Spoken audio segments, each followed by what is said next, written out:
Bonjour à tous. Écoutons la parole du Seigneur. Nous allons lire Actes des Apôtres, chapitre 19, à partir du verset 8 jusqu'au verset 9. Alors, on dit qu'ensuite Paul entra dans la synagogue où il parla librement pendant 3 mois.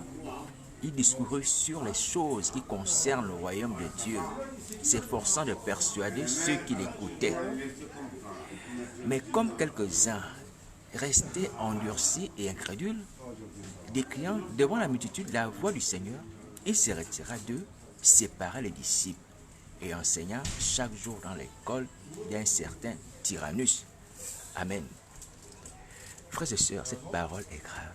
Cette parole est très grave. Parce qu'il s'agit ici d'une parole qui accrédite une révélation que j'ai eue de la part du Seigneur Jésus. Une révélation nous concernant, mes amis. Faisons attention.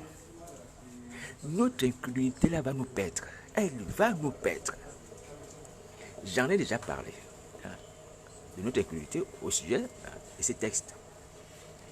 Faisons attention. Faisons attention. Et je vous dis encore, la part du Seigneur Jésus, qu'on n'a plus beaucoup de temps. Il faut croire maintenant. Il faut croire. La Bible raconte que Paul arrivait à Éphèse. Il arrive à Éphèse, il rentre dans une synagogue des Juifs. Et il commence à annoncer la voix du Seigneur, l'évangile de Jésus-Christ. Vous voyez?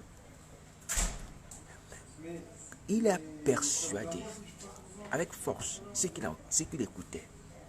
Pouvoir croire que Jésus-Christ est le Messie, est celui que Isaïe le prophète avait annoncé. Nous sommes dans une synagogue des Juifs qui attendait le Messie d'Israël. Et il est venu, ce Messie, Jésus de Nazareth, est mort ressuscité le 3e jour. Malgré cela, les efforts de Paul pour pouvoir mener ces Juifs qui l'écoutaient à croire que Jésus de Nazareth, le Messie, le Christ, le Fils de Dieu vivant, ils se sont endurcis. Ils ont fermé leur cœur. Est-ce que vous entendez? La Bible dit que Paul s'efforçant de persuader ceux qui l'écoutaient. Donc il y avait une assemblée des Juifs. Paul a fait tout ce qu'il fallait pour amener ces gens à Christ, à croire que Jésus de Nazareth est le sauveur de l'humanité, le Fils de Dieu, le Messie d'Israël. Malgré cela, la Bible dit qu'il y a quelques-uns sont restés endurcis et incrédules. Actes des Apôtres, chapitre 9, verset 9, on dit, mais quelques-uns restaient endurcis et incrédules. Endurcis et incrédules, attention, attention, mes frères et sœurs, attention. N'agissons pas comme ces hommes. Le Saint-Esprit nous a déjà tout dit sur Jésus de Nazareth. Il nous a déjà tout dit sur notre délivrance. Il nous a montré les voies. Il nous a parlé des promesses.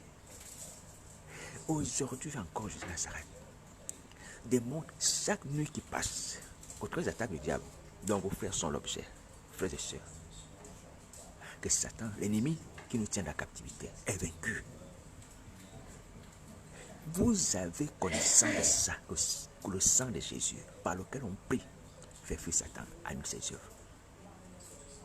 Pourquoi vous restez encore incrédule et endurcis? Pourquoi?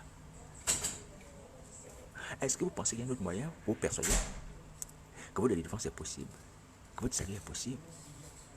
Si déjà on parle des Écritures, si déjà on parle des témoignages des apôtres, qui ont aussi, à un moment donné, été persécutés. Et même à Éphèse, il y avait des gens qui ont pratiqué la magie. On en a parlé. Et aujourd'hui, on a la révélation. Chaque nuit, puisque le diable ne s'arrête pas d'attaquer vos frères. Comment Jésus de Nazareth annule ses œuvres? Jésus de Nazareth ne vient pas sur la terre physiquement. Mais au travers des prières que les gens font monter à lui, vers lui, il annule les œuvres du diable. Confond Satan. Au travers de son sang. Est-ce qu'on peut encore rester incrédule avec ça? Sachant que tout le monde peut prier Jésus de Nazareth. Tout le monde peut citer le sang de Jésus. C'est pas normal. Donc voici pourquoi je vous dis, mes amis, faisons attention. C'est une révélation. J'ai béni le Seigneur parce que beaucoup de messages que je vous partage sont tirés des révélations. sont tirées des choses qu'il a montrées, qu'il a annoncées, mais ça ne veut pas dire que Jésus de Nazareth veut que nous puissions demeurer incrédules. Alléluia. Et endurcis. Mais faisons attention. On n'est même pas comme ces juifs-là. C'était des gens qui croyaient à Moïse, c'était des pharisiens certainement, des sadducéens. Et qui n'ont même pas cru la transformation de Paul. Comment Paul, qui était pharisien, s'est repenti et est devenu chrétien. Ils n'ont pas vu que c'était un miracle extraordinaire. Ouais. Nous sommes pour beaucoup d'entre nous des anciens chrétiens, des gens qui ont eu à marcher avec Christ, qui ont le témoignage de ce que Jésus a fait dans leur vie. Donc honnêtement, si on doute de Jésus, on se ment nous-mêmes et on ment à l'humanité. Les anciens chrétiens, si vous doutez de Jésus, c'est que vous êtes des menteurs. Que c'est que vous êtes des menteurs, que nous sommes tous des menteurs. Et moi aussi je le dis. Même si à ce moment, ma vie n'a pas été correcte, je ne peux pas douter que lorsqu'on est en Christ, on est une nouvelle créature. C'est pas vrai. C'est pas... Hein, on est une nouvelle créature, je ne peux pas douter de cela. C'est vrai. Je n'ai pas vu, hein, dans ma vie, par rapport à ce que le Seigneur Jésus a dit, quelque chose restait sans effet. Même si moi-même je n'ai pas pratiqué. Il faut quand même être honnête. J'ai donné ma vie à Jésus de Nazareth. Le jour où j'ai donné ma vie à Jésus de Nazareth, la cigarette s'est arrêtée. À l'instant, l'alcool s'est arrêté. Les femmes se sont arrêtées.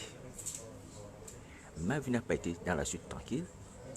Je n'ai pas besoin d'obéissance. Mais j'ai dit à l'instant, quelques jours après, j'ai vu ma vie transformée. Quand on donne sa vie à Jésus, selon que la Bible dit que si quelqu'un est en Christ, est une nouvelle créature. Les choses anciennes sont passées. Toutes choses deviennent nouvelles. C'est vrai. On ne peut pas douter de Christ. Et dans la situation, est-ce qu'on peut douter encore du sang de Jésus? Avec des expériences de la vie passée et des expériences présentes que vous voyez dans vos frères, vos sœurs, qui citent le sang de Jésus dans les prières. Pourquoi vous restez encore là-bas dans le monde des ténèbres? Habitez par les esprits malins. Faisons le mal. Détruisons les vies humaines. Pourquoi? Pourquoi? L'objectif de l'évangile, c'est de nous amener à nous convertir, à croire. On croit au travers de la parole de Dieu. On croit au travers des révélations. On croit au travers des témoignages. Et le Seigneur Jésus nous donne tout ça aujourd'hui. Il nous donne tout ça aujourd'hui. Que ce soit dans le passé, que ce soit présentement. On n'a pas le droit d'être endurci.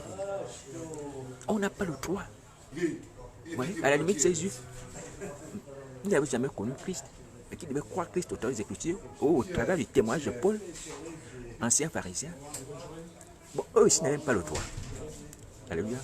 Parce que la foi, ce qu'on entend, ce qu'on entend de la parole de Christ. Il y a des gens qui ont cru en Jésus sans l'avoir vu. Juste en écoutant les paroles. Comme l'eunuque éthiopien. L'eunuque éthiopien lisait les Écritures avec Philippe. Il va me demander à Philippe, mais de qui il s'agit ici? Et Philippe va lui parler de Jésus. Vous voyez? Cet homme va se convertir comme ça. Il va dire à Philippe, mais voici l'eau, qu'est-ce qui m'empêche d'être baptisé? Philippe va lui dire, si tu crois, ton cœur, c'est possible. Il va dire, je crois que Jésus-Christ est le Fils de Dieu. Vous voyez? Il a confessé la foi en Jésus. Vous voyez? Parce qu'il lisait les Écritures, le livre d'Ésaïe. Certes, il y avait un apôtre qui a parlé de Jésus plus en détail. Alléluia. Mais il n'a pas vécu comme nous, les témoignages. Ouais. Nous, les anciens chrétiens, on a marché avec Christ. On ne peut pas douter que la puissance de son sang agit pour libérer les esprits malins. On n'a pas le droit d'être incrédule et endurci. On n'a pas le droit. Et je vous dis que notre incrédulité va nous perdre. C'est déjà beaucoup que le Seigneur Jésus prend la peine de nous exhorter encore nous, qui l'avons connu à la repentance. C'est une grâce extraordinaire. Hein? Quand on regarde encore les œuvres qu'on fait à côté, c'est une grâce extraordinaire. On ne mérite pas ça. Et pire encore, ce que nous faisons à Seigneur Jésus. Vraiment. Combien nos œuvres sont horribles. On enseigne la parole de Dieu. On enseigne la parole de Dieu sans croire à cette parole. On enseigne que le sang de Jésus de Nazareth libère sans croire à cette libération. On cite ça sur Internet, dans les messages sur Facebook. C'est pas possible. C'est pas possible. C'est pas possible. C'est pas possible. Comment vous allez vous convertir? Comment vous allez être délivré? Mais c'est pas vrai. C'est pas vrai. C'est pas croyable. Hein? On a la puissance du sang de Jésus. On préfère l'utiliser pour pouvoir gagner l'argent parce qu'on attire les foules. Mais nous-mêmes, on ne l'applique pas dans nos vies. Nous-mêmes, on ne l'applique pas dans nos vies. Mes amis, ce mépris-là, c'est même plus une incrédulité. Ce mépris-là va nous perdre. Et d'ailleurs, le texte dit que ceux qui étaient demeurés incrédules, ceux qui ne croyaient pas, qui étaient endurcis, dans le verset 9, on dit qu'ils décriaient devant la multitude la voix du Seigneur. Décriaient, c'est-à-dire qu'ils s'opposaient à ce que Paul disait sur Jésus-Christ. Certainement, Paul affirmait que Jésus de Nazareth est le Fils de Dieu. Il disait le contraire. Devant la multitude, publiquement. Ça, c'est des gens qui sont à un autre niveau. Un autre niveau d'incrédulité. En fait, ils sont même devenus ennemis de la croix. Ennemis de la croix. Ennemis de la croix. Mais je nous exhorte, mes amis. Je nous exhorte. C'est vrai qu'il y a certains qui vont jusqu'à ce degré, qui commencent à blasphémer. Il faut arrêter. Il faut arrêter. Notre incrédulité va nous perdre. Il faut se repentir maintenant. Ça suffit. Ça suffit. On a assez fait le mal et on a assez reçu de grâce.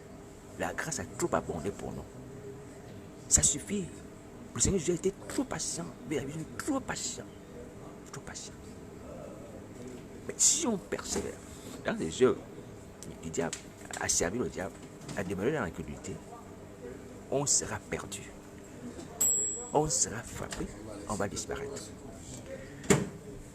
La suite du récit de Paul, lorsqu'il arrive à la synagogue, il essaie de persuader tout le monde de croire en Jésus, de croire en la voix du Seigneur. Bon, il y a quelques-uns qui restent incrédules. Alléluia. La Bible dit que Paul va se retirer d'eux, il va se retirer des incrédules, il va séparer les disciples. Il va se retirer des incrédules, il va séparer les disciples. Vous voyez ce qui va arriver. Le Seigneur Jésus va se séparer de nous, qui ne voulons pas croire en lui, qui ne voulons pas croire la puissance de son sang qui libère. Parce qu'il s'agit de croire la puissance du sang de Jésus pour nous libérer. La certitude satanique. Voici la solution, le sang de Jésus.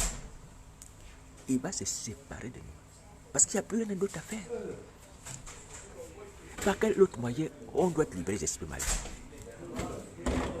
Par quel autre moyen on va être enlevé si ce n'est par le sang de Jésus? La Bible déclare que ceux qui ont vaincu le diable, ils ont vaincu à cause du sang, à part le témoignage. Vous voyez, ça c'est l'essence. Mais les saints qui étaient morts ont ressuscité à cause du sang de Jésus. Donc, la mort de Jésus, le sacrifice de Jésus-Christ a permis que les saints ressuscitent. Vous voyez. Nous avons la vie au travers du sang de Jésus. Nous avons le pardon du péché au travers du sang de Jésus. Pardon. Nous avons la protection au travers du sang de Jésus. La guérison au travers du sang de Jésus.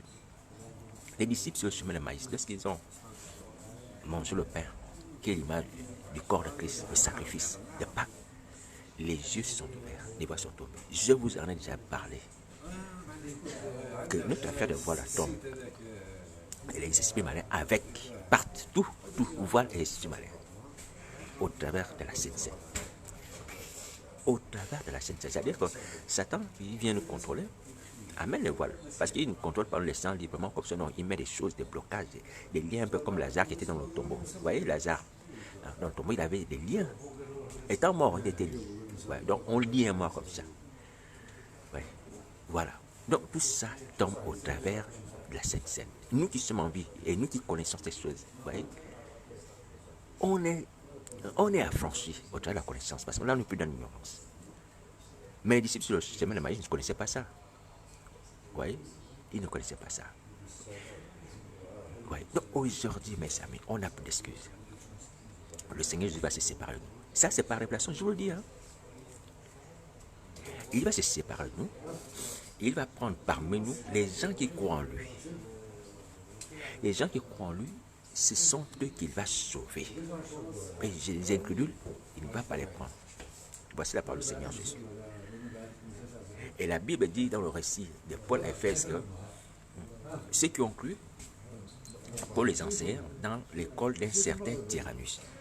Ça veut dire que ceux qui croient en Jésus vont hériter le royaume des cieux. vont entrer dans la maison du Père. L'école de Tyrannus, c'est l'image du royaume des cieux. Alléluia. L'école de Tyrannus, c'est l'image du royaume des cieux. Alors, donc, j'aimerais nous dire une chose. Que ce que je vous dis, certes, c'est par révélation. Mais la volonté du Seigneur, ce n'est pas qu'un certain nombre reste. Vous voyez que Paul a fait des efforts, hein, pour que tout le monde croit en Jésus, accepte que Jésus-Christ s'arrête le Messie. Vous voyez? Mais certains qui sont restés incrédules. La volonté de Dieu que tous les hommes soient sauvés. Tous les hommes soient sauvés. Vous voyez? Mais la volonté de Satan, qu'il puisse emporter certains avec lui. Dans le temps de feu. Donc, battez-vous. Refusez d'être incrédule. Croyez maintenant en la puissance du sang de Jésus. Hier, je vous ai dit qu'il faut prier maintenant. Il faut prier en nous appuyant sur les bénéfices du sang de Jésus. Le pardon, la délivrance. Et si on peut, on fait la Sainte Seine. S'il n'y a personne pour prier avec vous, pour rendre grâce, parce qu'il faut rendre grâce au temps du repas, je suis disponible. Vous m'appelez, je vais prier. Je vais prier avec vous. Je vais rendre grâce au temps de la Sainte Seine. Vous allez manger la chair et vous allez boire son sang. J'espère malin vous quitter. À l'instant même. Alléluia. Mais il faut discerner le corps de Christ lorsqu'on mange la Sainte Seine. Sinon, si vous avez assez de foi, c'est ce que je sois d'ailleurs, c'est la volonté du Seigneur.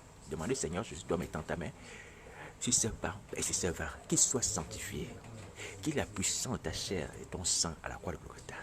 Et si tu discernes le corps de Christ, en mangeant cette chair, en buvant ces vins, crois dans ton esprit que Jésus-Christ s'arrête, entre en toi. Est-ce que tu m'entends? Crois dans ton esprit que Jésus-Christ entre en toi. Selon que Paul va dire aux Romains, Épître aux Romains, chapitre 14, verset 17, que Christ habite par la foi dans vos cœurs. Que Christ habite par la foi dans vos cœurs. Je ne suis pas en train de faire un exercice de spiritualité ou de cultisme. Non. C'est Paul qui le dit. Que Christ habite par la foi dans vos cœurs. Ça veut dire que tu dois faire entrer Christ par la foi dans ton cœur. Romains chapitre 14, verset 17. Donc quand tu prends la Sainte Seine, tu discernes le corps de Christ. C'est Christ que tu fais entrer dans ton cœur par la foi. Et quand tu entres dans ton cœur par la foi, l'esprit malin quitte. Je vais poster ces versets bibliques. Alléluia. Je vais poster ces versets bibliques pour que vous puissiez vous rappeler ces choses. Et c'est comme ça qu'on vit, par la foi, mais au travers des Écritures. Alléluia. Christ qui habite par la foi dans le cœur, mais au travers de la Sainte Seine comprend. Quand tu fais ça, tu as Christ en toi, tu vas voir, ta vie sera changée. Tes yeux vont s'ouvrir, les voiles vont se déchirer, les esprits malins vont quitter, la maladie, tout ce que tu avais, que Satan a mis, va disparaître. Christ vient nettoyer, remplir ta vie de paix, de bénédiction, de santé, de force. Et par son esprit, tu vas voir que tu n'auras plus les envies bizarres que tu avais auparavant. Mes amis, c'est vrai. Quand j'ai donné ma vie au Seigneur Jésus, ah Seigneur Jésus, ma misère est grande. Hein? Ma misère est grande. Parce que je pense à l'église de ma naissance. C'est qu'elle est devenue aujourd'hui. Je suis allé là-bas. On m'a dit, est-ce que tu veux donner ta vie à Jésus? J'ai dit oui. On m'a dit, faisons la prière. Fais la prière. Dis, Seigneur Jésus, pardon pour mes péchés. Je t'accepte comme être sauveur de ma vie. Rentre dans ma vie. Et tout ça, et tout ça. J'ai fait ça. Dès que j'ai ouvert les yeux, après avoir fait ça, mon cœur avait changé. Mon cœur avait changé, je vous assure. Moi, je fumais, je buvais, j'avais des pensées perverses, tout ça. Les femmes et copines. Mais je n'ai plus envie de ces choses-là. D'un coup, quand j'ai sorti ce jour-là du culte, j'ai dit à mes frères, moi, à partir de maintenant, je suis chrétien. Il y a un qui a me rigolé, il dit, mais toi, on te connaît, tu ne vas pas faire 6 mois. Tu vas revenir. J'ai dit, à partir de moi, je suis chrétien. Je me souviens bien, on était en train de marcher. C'est vrai, il y a un changement. Jésus-Christ vient habiter en nous par la foi. Il vient habiter en nous par la foi, c'est vrai. C'est à l'homme maintenant de prendre la responsabilité de faire entrer en lui. Et il est disponible. Si tu fais la prière, tu dis, Seigneur, je me répands de mes péchés, même sans avoir fait la Sainte Seine. Il vient habiter dans mon cœur. Comme la Bible dit que Christ habite par la foi dans vos cœurs, dans le livre de Romains, il vient habiter dans mon cœur. Je ne suis plus chrétien, mais je veux que tu habites dans mon cœur. Ouvre-lui la porte de ton cœur par la foi. Alléluia. Tu appliques les Écritures. Tu ne fais pas la magie. Alléluia. La Bible déclare que si nous confessons de notre bouche Seigneur Jésus, si nous croyons dans notre cœur que Dieu l'a ressuscité de mort, nous serons sauvés. Tu confesses, tu crois dans ton cœur. Et tu es sauvé jusqu'à ce que le salut vienne en toi. Alléluia.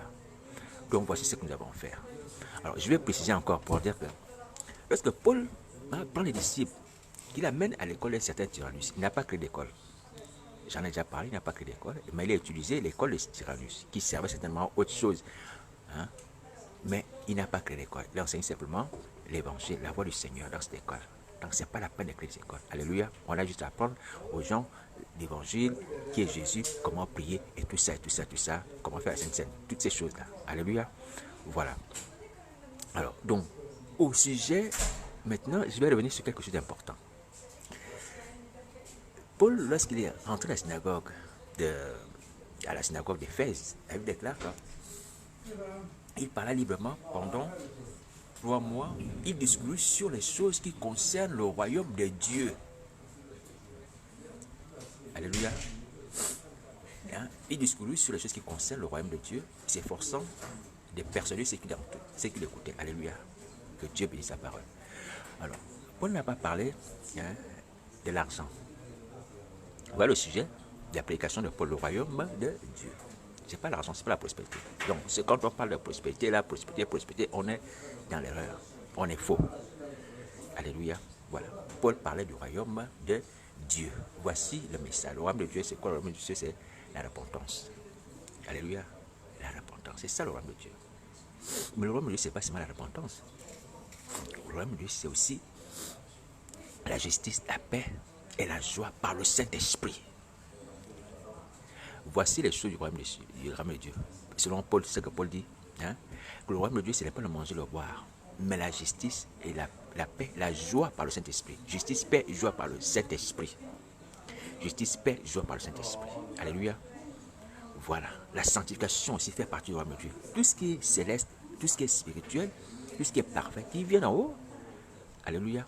L'amour du prochain fait partie du royaume de Dieu, de façon générale. Mais je vais revenir sur ce que Paul dit, précisément sur la justice, la paix et la joie par le Saint-Esprit. Il dit le royaume de Dieu, ce n'est pas le manger, le boire, mais la justice, la paix et la joie par le Saint-Esprit. Alléluia. Alors, j'aimerais nous dire, c'est important, parce qu'on attaque aussi des activités que nous accomplissions quotidiennement, ou du moins éventuellement dans nos assemblées. J'aimerais dire, lorsqu'on organise une activité, un événement ou un mariage, alléluia, le mariage, c'est un événement festif. Il y a la fête où les gens vont manger et vont boire, n'est-ce pas? Donc, il y a le manger, le boire dans le mariage. Mais il faut que le mariage puisse également manifester la justice, la paix et la joie par le Saint-Esprit. Ce n'est pas la joie du vin, par le Saint-Esprit.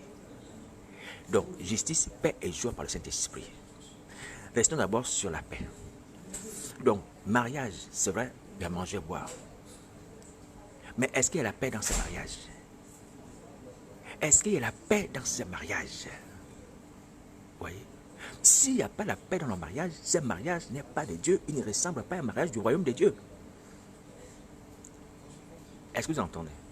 Le royaume de Dieu consiste pas au manger ou au boire, mais la justice et la paix par le Saint-Esprit. Maintenant, si dans notre mariage, nous on a seulement le manger, le boire, on n'a pas la paix, on n'a pas la justice, on n'a pas la joie par le Saint-Esprit, ce mariage est nul. Je vous dis la vérité. Alors, ceci, c'est pour interpeller les gens qui se marient. En causant des divorces, pas des divorces, en causant des divisions dans leur famille. Des divisions qui sont l'opposé de la paix. Ton mariage cause des divisions dans ta famille. Ton mariage cause de l'hostilité dans ta famille ou sur ta belle famille. Ce mariage n'est pas de Dieu. Ce mariage n'est pas un mariage du royaume de Dieu. C'est un mariage qui vient du royaume de Satan, le diable, le diviseur. Parce que les choses qui viennent du royaume de Dieu ne consiste pas le manger, le boire, la fête, non. Il y a la paix, la justice et la joie. Est-ce que vous entendez? Donc un mariage où il n'y a pas la paix est un beau mariage. Il y a des gens qui se marient comme ça, hein, contre la vie des parents, contre la vie des amis, contre la vie des pasteurs, et peu importe. Lorsque, bien entendu, hein, les personnes qui vous exhortent à ne pas franchir ce pas, à ne pas faire ce mariage, sont dans le vrai, il faut arrêter. Le mariage qui vient de Dieu, du royaume de Dieu, ce n'est pas le manger, le boire, parce qu'on va se réunir, on va aller à la mairie, on va faire la fête. Et donc c'est un mariage, non. Il faut qu'il y ait la paix, la justice et la joie. Ou du moins, il faut qu'il y ait la paix. D'abord la paix entre les familles. Les deux familles, la famille de mari et la famille de la mariée. La paix avec les gens de l'église. Les choses du royaume de Dieu sont comme ça. Et le mariage est une chose du royaume de Dieu. Oui, le mariage terrestre est une chose du royaume de Dieu. C'est Dieu qui l'a institué. Alléluia. Mais certes, j'ai dit pour ceux qui concernent le mariage, la priorité n'est pas dans le fait seulement on va manger, boire. Ce n'est pas la chair, mais la paix, la joie. Est-ce que les gens de ma famille sont contents de ce mariage? Est-ce que ma belle famille est d'accord avec ce mariage? Est-ce que les gens de l'église sont heureux par rapport à ce mariage? Est-ce que les anges d'en haut, je vous assure, est-ce que les anges d'en haut sont contents par rapport à ce mariage? Je sais de quoi je parle, humblement. Même les anges font la fête, enfin pas la fête, se réjouissent lorsqu'on se marie sur la terre. Parce que c'est un mariage qui vient de Dieu. Je vous dis la vérité.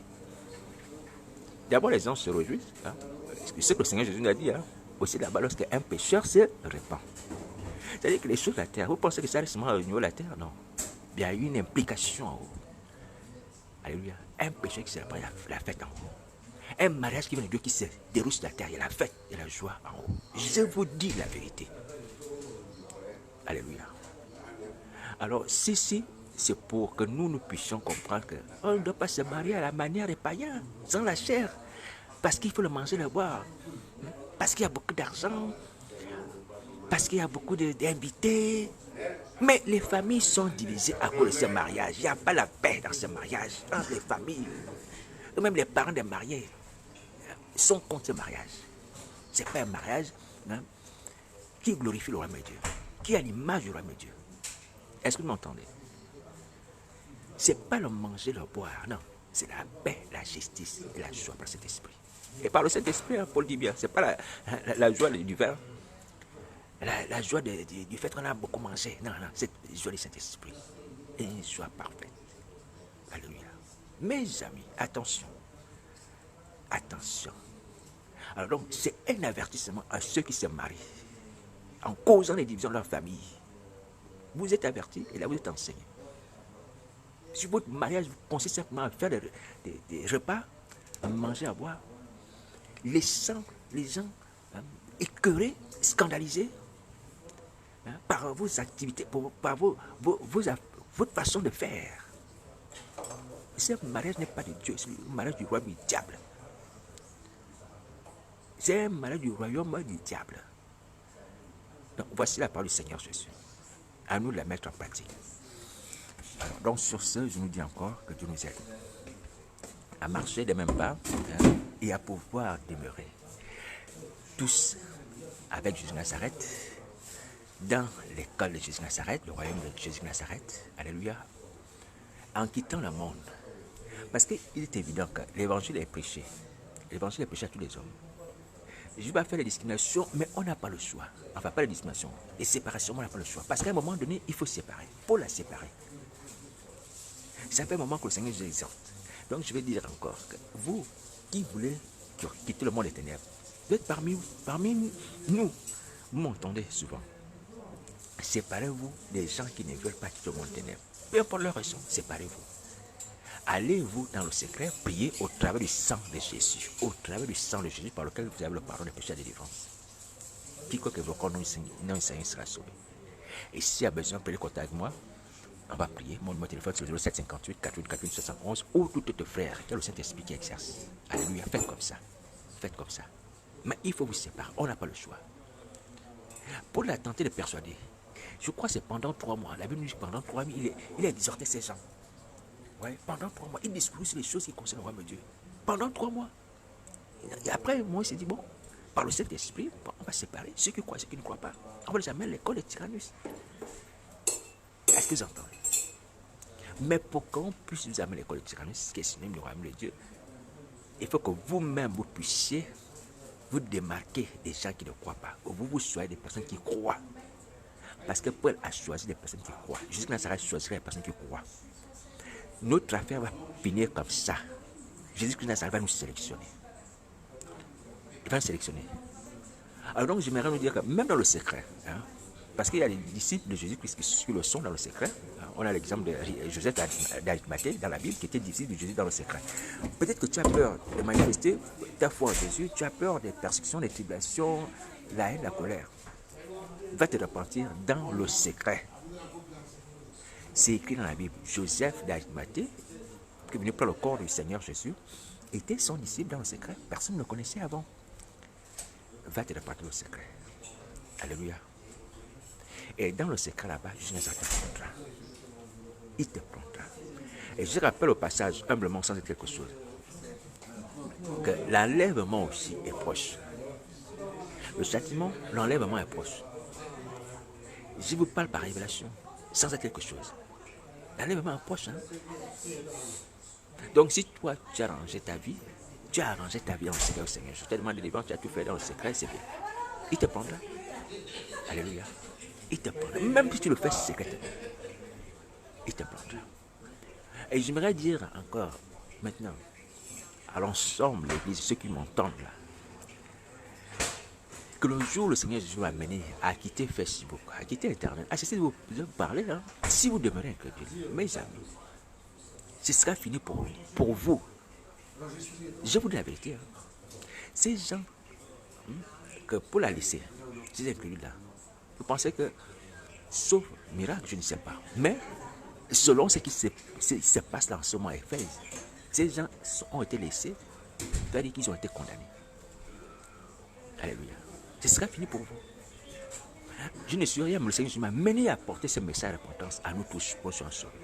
Mais si vous persévérez à demander incrédule, vous voyez le sang de Jésus qui agit. Vous ne voulez pas utiliser le sang de Jésus dans vos prières. Le Seigneur m'a dit de quitter le milieu de vous. Paul va s'y retirer. Et moi, je vais me retirer. Et je vous dis que ce n'est pas un sujet de gloire. C'est avec beaucoup de chagrin dans le cœur. Parce que la volonté du Seigneur, c'est de permettre que tout le monde soit sauvé. Vous voyez, le Seigneur, je vois la misère dans laquelle nous sommes, dans le monde des ténèbres. Toutes les souffrances, les humiliations que Satan nous fait subir. Mais on demeure encore incrédule. Pour quelle raison? Pour quelle raison? On aime tellement la souffrance. Et après, on va aller souffrir encore les temps de feu. Mes amis, ouvrons les yeux. Renonçons aux œuvres du diable, à la sorcellerie, au pacte d'alliance. N'ayons pas peur, n'ayons pas peur. Confessons le péché au Seigneur Jésus. En croyant au pardon au travers du sang de Jésus, qui va nous protéger aussi. Alléluia. Vous n'êtes pas seul. Il y a d'autres frères qui peuvent prier avec vous. À travers le monde, il y a certainement encore des gens qui sont debout. Vous voyez ces personnes. Faites tout pour sauver vos vies. Alléluia. Ainsi donc, à un moment donné, jusqu'à Nazareth, s'il m'amène à me retirer de vous, ou tous tes frères qui font la même chose, il va mettre de côté ces gens qui vont croire en lui, ou du moins ses disciples qui ont cru. Et vous qui étiez là, qui observez, vous ne serez pas sauvés. Vous ne serez pas sauvés. Et ce n'est pas pour dire aux gens que Internet, c'est le summum du ministère. Quand on vient prêcher sur Facebook, sur YouTube, vraiment, on est un grand homme de Dieu. Parce qu'on a des vues. Non, je vous assure. On peut se retirer de Facebook, de YouTube. C'est quoi YouTube? C'est quoi Facebook? Pour les aller dans l'école d'Internet, on peut trouver un local, un lieu. Je vous assure que quand on est dans la présence du Seigneur, avec des vrais chrétiens, à l'emploi du Saint-Esprit, qu'est-ce que tu vas faire sur Internet? Qu'est-ce que tu vas faire sur Internet à longueur de journée? Regarder les vidéos? Non. La présence du Seigneur. Mais il est doux et agréable, comme la Bible dit. Pour les frères et sœurs de rester ensemble, il est doux et agréable. Vous chantez, vous jouez la guitare pour le Seigneur, vous adorez le Seigneur, vous êtes ensemble. Le Saint-Esprit au milieu de vous, il vous réjouit, l'âme, l'esprit. Mais tu ne penses même pas aller sur Internet. Mais je vous assure que, parce que beaucoup d'entre vous n'ont pas connu la conversion. la véritable conversion. Ils ont été conquis par Satan, voilà, ils ont juste été païens, et puis la sorcellerie s'est tellement rentrée. Quand on est converti, réellement, on n'a plus envie du monde, ni d'internet, de ces choses. Je vous dis la vérité. Je vous dis la vérité. Tu passes du temps à la présence du Seigneur avec des frères, des vrais. Tu n'as pas besoin même de sortir. Sortir, aller voir les gens dehors, mais pour toi, c'est une perte de temps. Le plaisir du monde, tu es séparé, tu vis le royaume de Dieu dans la chambre haute comme les disciples, ou dans vos lieux de prière. Alléluia. Vous êtes heureux, vous partagez le pain, si vous avez du pain à manger, vous partagez, si vous avez du riz à manger, vous partagez le riz, vous êtes heureux, comme les apôtres. Allez voir la vie des apôtres, dans la chambre haute. Ils étaient toujours ensemble, ensemble. Ils ne se mélangeaient pas. Ils étaient heureux. Vous voyez? Qu'est-ce qu'Internet? Passer du temps sur Internet pour rien. À moins que, bon, Dieu nous a amenés à pouvoir nous instruire, ou faire des recherches, ou peu importe. Mais passer du temps à longueur de journée, regarder les vidéos, ça ne sert à rien. Alléluia, ça ne sert à rien. Et je vais vous dire que ces gens qui vont se séparer, et qui vont certainement se retrouver dans un endroit à part, où Jésus-Christ les prendra, comme l'école de Tyrannus, ces gens vont vivre leur vie à part. Vous voyez, comme les moines qui sont dans les monastères, chez nos frères catholiques, ils sont dans les monastères, non? Ils sont à l'écart des villes. Ils vivent leur vie là-bas. Ils vont vivre leur vie chrétienne là-bas. Et quand le Seigneur viendra, il les enlèvera, ils partiront. Nous qui étions là sur Internet, là, dans la journée, on va se dire, mais ces gens, on ne les entend plus. On les entendait parler, on les entendait prier, chanter. Ils sont partis, enlèvement. Ils vont se mettre à part.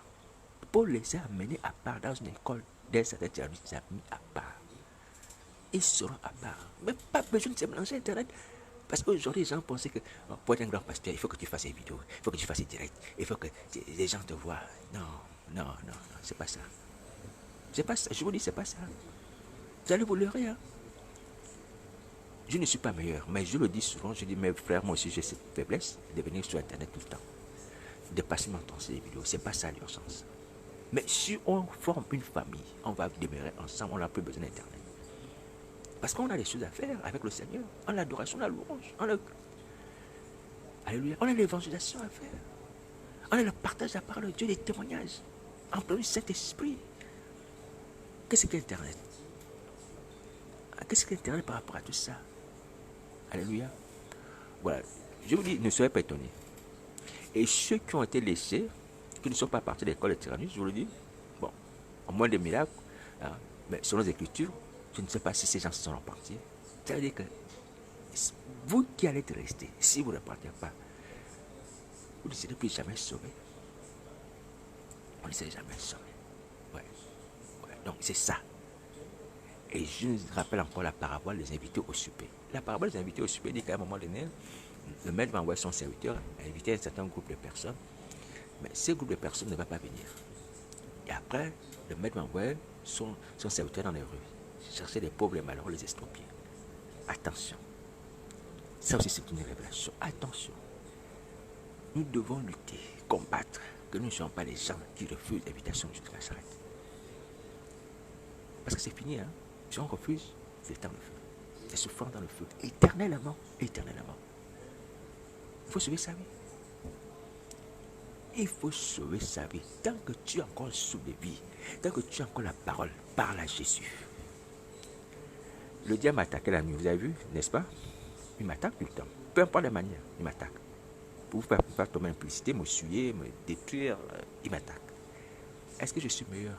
Est-ce que j'ai une force supérieure à celle que vous avez pour sauver ma vie? Ou celle de Bartimée, qui a crié plus fort que le Seigneur pour la foule? Il a crié plus fort que la foule, non? Il a envie de sauver sa vie, c'est ça.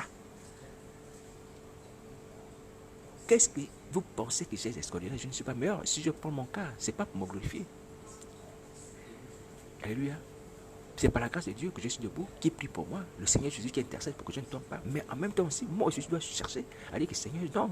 Même si Satan malmène mon âme, non, Seigneur, je refuse. Je suis tombé, pardonne, purifie, sanctifie, délivre-moi. Sauvons nos vies. Je ne suis pas meilleur, mais Paul pouvait dire que je suis même mes imitateurs. imitateur de celui qui recherche à sauver sa vie malgré les faiblesses. Ce n'est pas la force, je dis malgré les faiblesses. Et c'est juste Nazareth qui donne cette volonté. Et je le bénis d'ailleurs. Seigneur, merci pour la volonté humaine à mon cœur de rechercher celle de mon âme, malgré les humiliations et les faiblesses de mon âme. Faisons comme ça. S'il y a quelqu'un qui se bat pour sauver sa vie, on voit bien qu'il est faible, mais il se bat pour sauver sa vie. Et juste Nazareth le relève. Faisons comme ses frères. C'est déjà bon d'avoir quelqu'un comme ça que Jésus Nazareth utilise pour nous encourager que mais lui aussi est comme nous, faisons comme lui. Alléluia. Mes amis, je ne suis pas meilleur, mais je vais simplement dire que mes amis, il faut sauver sa vie. Tout le monde est capable de sauver sa vie. Si on ne fait pas ça, ce n'est pas la scène que vous voyez là, ce n'est pas l'eau du déluge, non. C'est un étang de feu éternel. Est-ce que vous imaginez ça? Éternel. Donc, prenez votre courage. Prions, dépêchons-nous. Le temps est en train de passer. S'il y a besoin, mon numéro de téléphone, c'est le 0758 48 48 71. J'ai dit encore, je ne suis pas arrivé, que c'est Jésus de Nazareth qui me fortifie. Et il vous fortifiera aussi. Mais sauvons nos vies. Ayons cette envie de sauver nos vies. Prions pour avoir cette envie aussi. Parce que l'enchantement de Satan ôte en nous souvent l'envie de sauver sa vie ou l'envie de prier.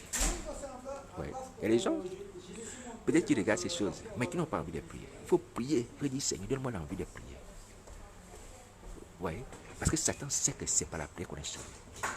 Derrière les attaques, moi, je l'ai vu, expérimenté, il cherche à nous rendre muets.